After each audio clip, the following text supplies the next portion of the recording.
కిందట ఆట వచ్చిందండి. 12 గంటల రాత్రికి సన్ రైజ్ హాస్పిటల్కి తీసుకుపోయారు. నన్ను పట్టలేరు, మళ్ళీ నిమ్స్కి వెళ్ళండి అని చెప్పింది. ఇక 1 రోజు మా దగ్గర అంతగానో డబ్బులు లేదు, నేను కూడా బీదోళ్ళు. నేను 2 లక్షలు అడిగితే ఇక 2 డేస్ వేరే ట్యాబ్లెట్ వేసుకుని ఇంట్లోనే వండుకున్నాను. మా శరణప్పన్న సాగర్ కలిసి ఈ ట్యాబ్లెట్లు వాడని చెప్పారు. బీపీ ట్యాబ్లెట్లు వాడినా, ఇది ఫ్యాక్షన్ ఆయిల్ ఇంతకుముందు చూపించారు, అది వాడినా నాకు ఎలాంటి ఇప్పుడు ప్రాబ్లం లేదు. నేను యాక్టివ్గా గ్రూప్లలో పని చేసుకుంటున్నా, మళ్ళీ ఇప్పుడు ఇంత మంచిగా పనిచేస్తున్నా. ఆ రోజు చనిపోదా అన్న డాక్టర్ దగ్గరికి మళ్ళీ నేను 3 డేస్ కిందట వెళ్తే, నువ్వేమన్నావు నాకు చెప్పు. ఆ డాక్టర్ అని నన్ను అడుగుతున్నాడు, ఎంబీబీఎస్ మంజీరా హాస్పిటల్ డాక్టర్.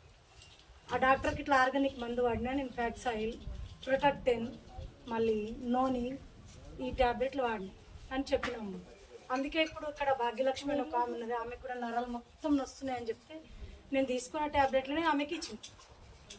నా ప్రాణం పోయేది దక్కించినందుకు వెస్టేజ్ గ్రాండ్ మొత్తం థ్యాంక్ యూ అండి.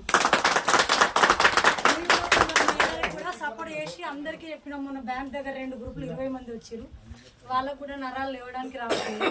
అయితే దానికోసం తెలియదు, నేను తీసుకున్నదే బీపీ కోసం, ఐబీపీ కోసం. నాకు 240 బీపీ ఉంది, ఇప్పుడు 130కి వచ్చింది. నాకు ఓన్లీ ఈ రోజుకి 15 డేస్ అవుతుంది ఆ ట్యాబ్లెట్లు వాడుతుంది. నా ఆట మీద కొవ్వు కూడా కరిగింది. ఆ డాక్టర్ నన్ను విచిత్రంగా చూస్తుంది.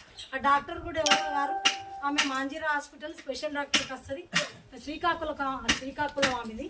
నా ఫ్రెండ్, నేను రామకపేట హాస్పిటల్లో చదివిన. ఆమె స్పెషల్గా నాకు ట్రీట్మెంట్ ఇచ్చింది, కానీ తగ్గలేదు. ఈ ఆర్గానిక్ వల్లనే తగ్గింది. ఇదేం మందు లేని పంట. అంతా నేను 2 లక్షలు ఖర్చు చేసి కూడా బతకలేదు. అందుకే చెప్తున్నా, వేరే వాళ్ళ ట్రీట్మెంట్ కూడా తీసుకున్నా. అంత పెద్ద అమెరికా డాక్టర్ కూడా నన్ను పైకి లేపలేదు. ఇది లేపిందని సంతోషం. Thank you madam. Thank you. Super.